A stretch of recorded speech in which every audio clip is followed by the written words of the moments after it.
I'm Andrea Butcher, and this is Being at Work.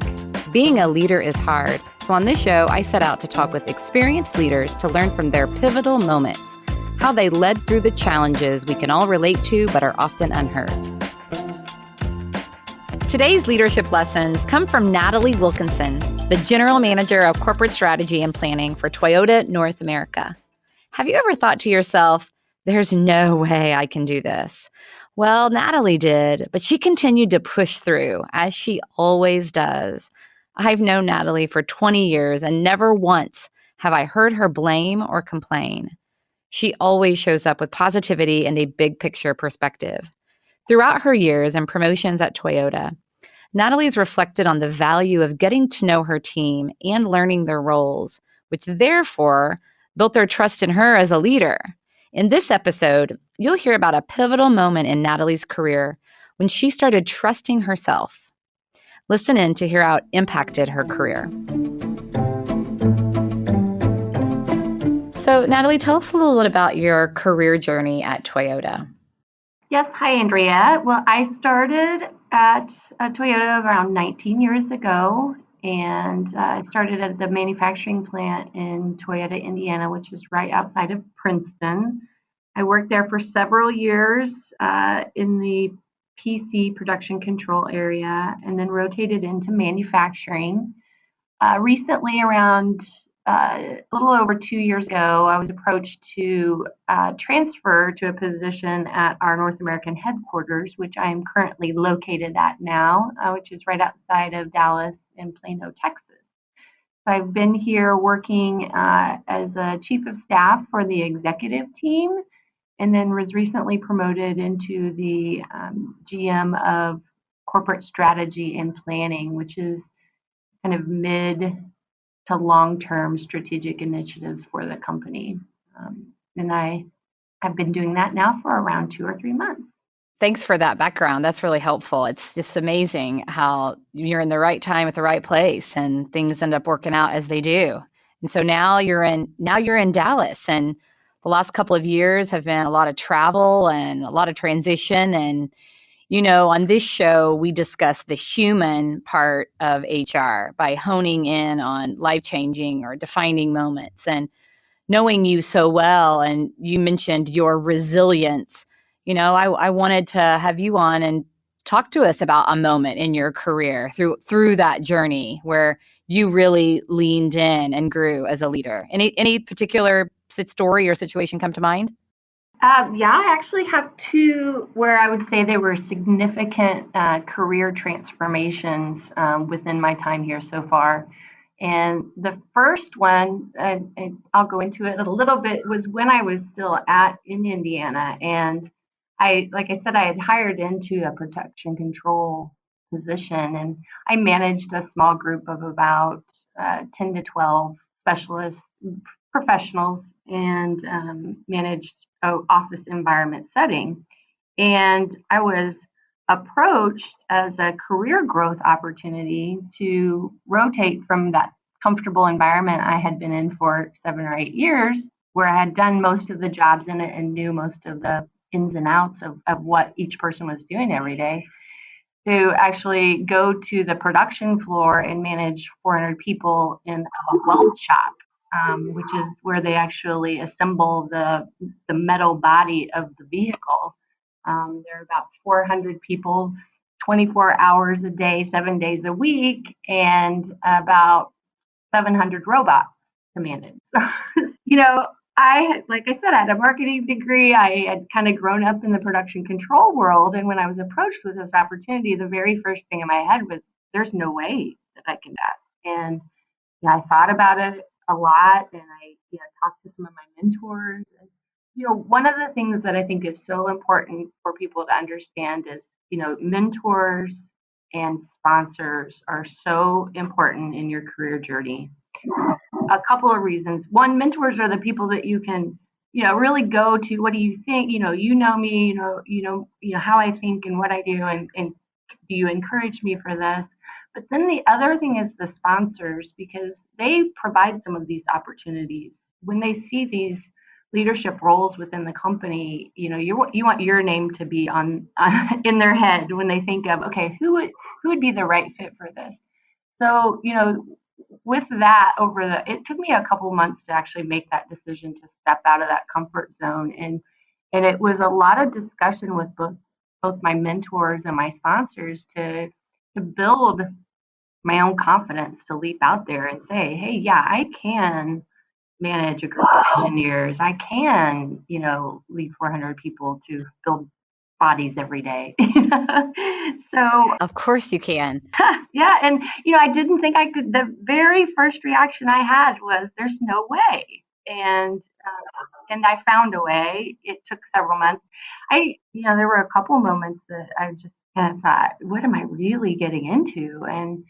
And what I realized, I know after a month or so of it, what I realized is your management style is your management style, no matter kind of where you're doing it, and what size group you're doing it for.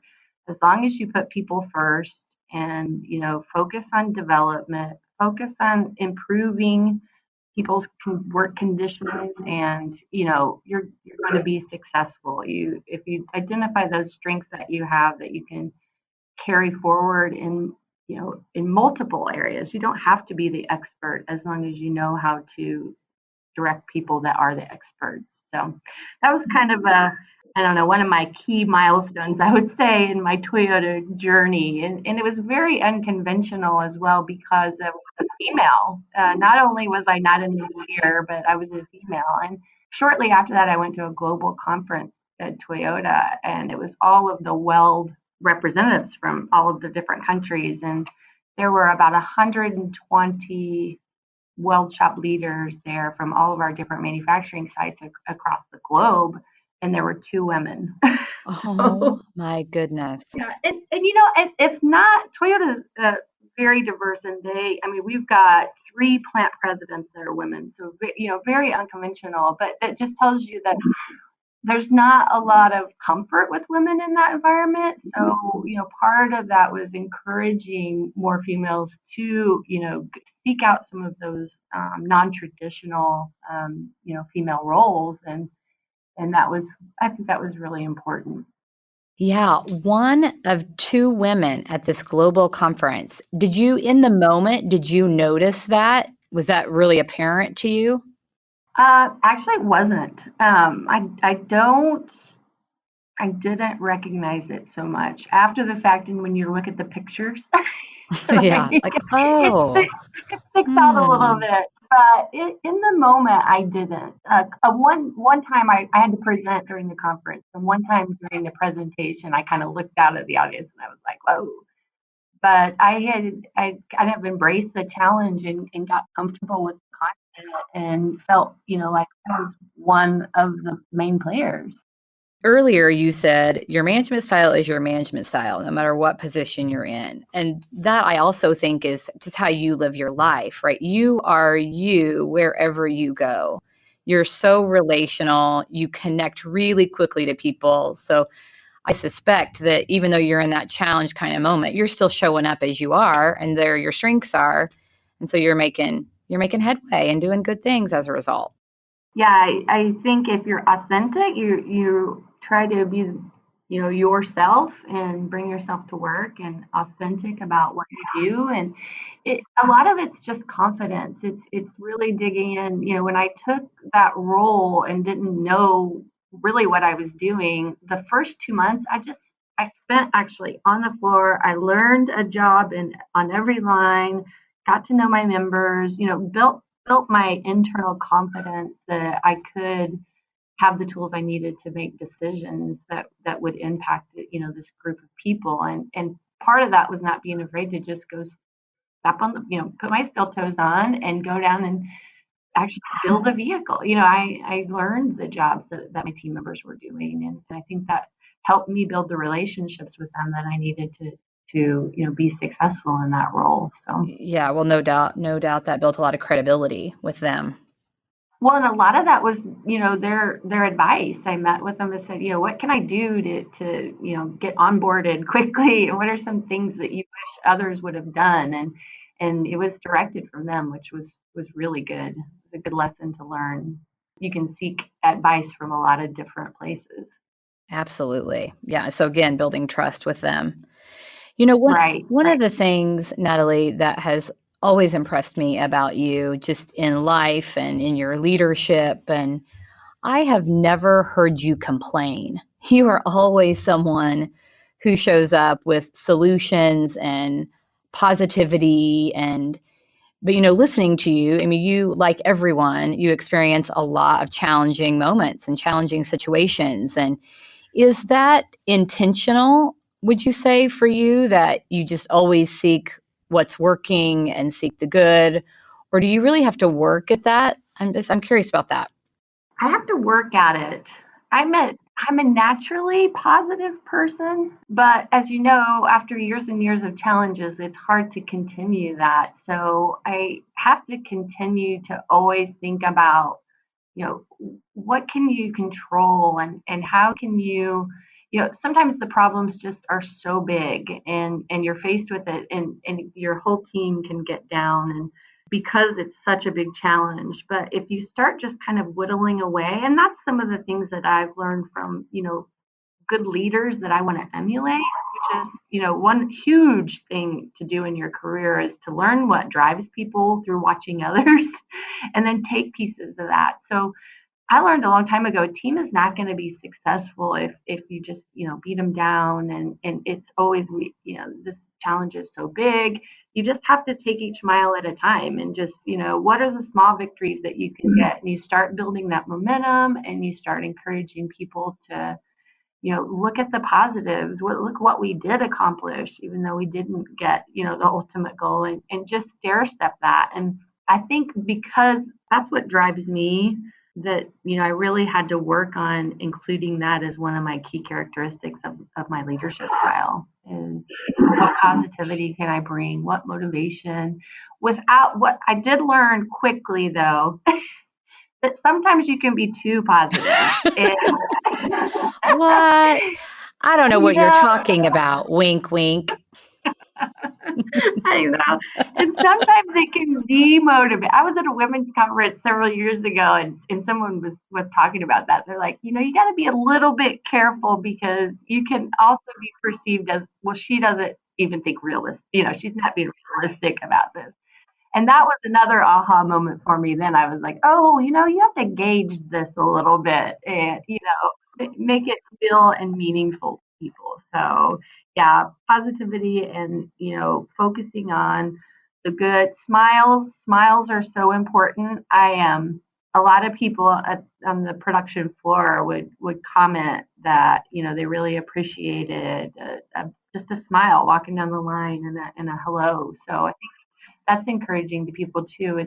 You don't have to make huge decisions. I mean, that's helpful, but sometimes a smile is all people need, and that's important for you to understand. Oh gosh, in just these few short minutes, I've gotten several takeaways. I think some of the key takeaways, you started with that shift from the office position to the production floor. Your immediate reaction was, there's no way I can do this, but you did. And you've continued, right, to lead through those challenges throughout your career.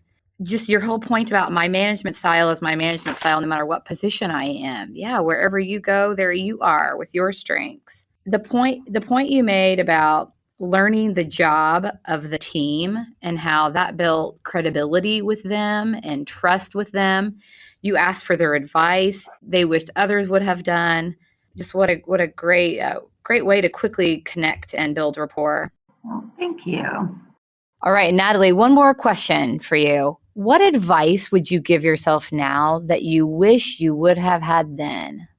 Yeah, that is so easy. I wish that from the very get go, I would have realized that, I have a lot of control over my career. And in the beginning, and I don't know if it's how I grew up, or, my perception of the real world is that somebody, you work really hard every day, and somebody's going to tap you on the shoulder, and give you the next promotion and move.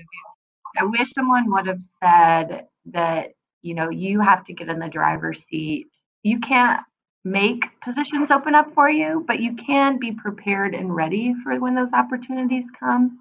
And you can raise your hand, you can build relationships, and documenting your career journey. I didn't even start doing that for like 6 years. My first 6 years I kind of was just working and not careering. And I think after that, when I started really laying it out, where do I want to go? What do I want my future to be? How does that align with my home life priorities and my family? And where do I see this? And knowing that I had some control and influence over that. That's what I wish someone would have told me from the get-go. But I learned it eventually. So. Well, and now you're in a great position to be a role model and mentor for others. Oh, right. Yes. So true. There's so many early career folks waiting to be told, right? Waiting to be given the opportunity, like step into it. Right. Thank you for that advice. So Natalie, if the audience wants to connect with you, what's the best way to do that? Yeah, the best way to connect with me would be to just reach out by email. My email is natalie.wilkinson@toyota.com. Awesome. Thank you. I appreciate you. Thank you. I appreciate you as well. Thank you for joining us for this episode. Please subscribe wherever you listen to your podcast to never miss a Being at Work story.